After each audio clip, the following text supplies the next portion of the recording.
Life in the camps. How can you describe a hell? Well, we would work from dark to dark. We would get up, it was dark, we would go to be counted first. We would have to line up 5 deep, and as long as there are people. My mother and the rest of the family were murdered in Treblinka. I was in 3 camps in Poland and 3 camps in Germany. And the beatings were constantly. It's all Jesus' fault. Every time we were hit, the guard would tell us, Jesus told us to hit you. Jesus hates you. I was raised that God is everything. God in the morning, God at noon, and God at night. And one day I took a look around where I was in 1941 or 42, and I said, there is no God. My mother lied. Well, what it was like to get out of the camps. At first we didn't believe it. And then somebody came up with an idea of getting even. This person didn't have to repeat. I knew what I wanted to do. I wanted to kill Jesus. So where does Jesus live? In the church. So what are you going to do with the church? You're going to burn it down. So if you burn down the church, Jesus cannot live there anymore. He's dead. We had so much hate. And when we came back to the group, we reunited. I took my sister's hand and I said, it's time to go home. And after a while, my sister had married and gone to Israel, and I was going to follow her. And then I wound up in America through circumstances. And shortly after I came, I met my husband. We got married. I was blessed with children, and many things happened. And one day, my oldest daughter comes home and she says, Mommy, Mommy, Mommy, I believe in Jesus Christ. He's the Jewish Messiah. I just couldn't see it.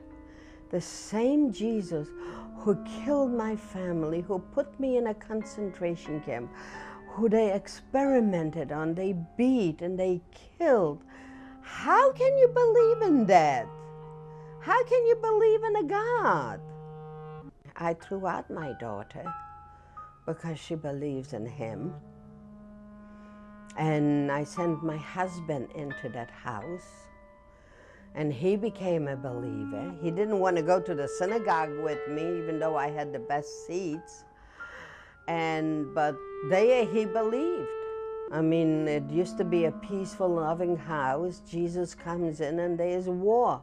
I said, I'm going to teach them a lesson. I'm going to find the killer Jesus. And I went down the basement and I locked myself in. I looked in my Bible. Now, I knew in my Bible, the one the rabbi gave me, there's no Jesus in there. So I put it aside. I picked up my daughter's Bible and I started reading it and reading it and reading it, and I started again to read it because I knew I missed it. I was about 4 or 5 days in that basement. I didn't do housework, I didn't do cooking, I didn't do cleaning. Nobody was allowed to come near me. I was a tyrant. I was a tyrant as it is, but I was really a tyrant at that time. After reading it so many days, I just couldn't find any more excuses. I noticed that he was the lamb, not the lion. And he didn't kill me. He didn't put me in a camp. He didn't kill my family. That he died for me. Did you know that? He died for me.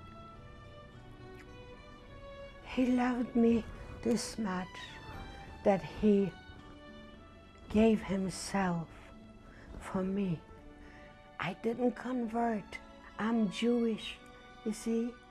I found the God of Israel, and to his glory I serve him. Pick up your own Bible. There are 328 prophecies from Genesis to Malachi. In the Hebrew scriptures, it's from Genesis to Chronicles. And there are so many prophecies of coming of the suffering servant. Read it. Just read it and come to your own conclusion. Who am I talking about?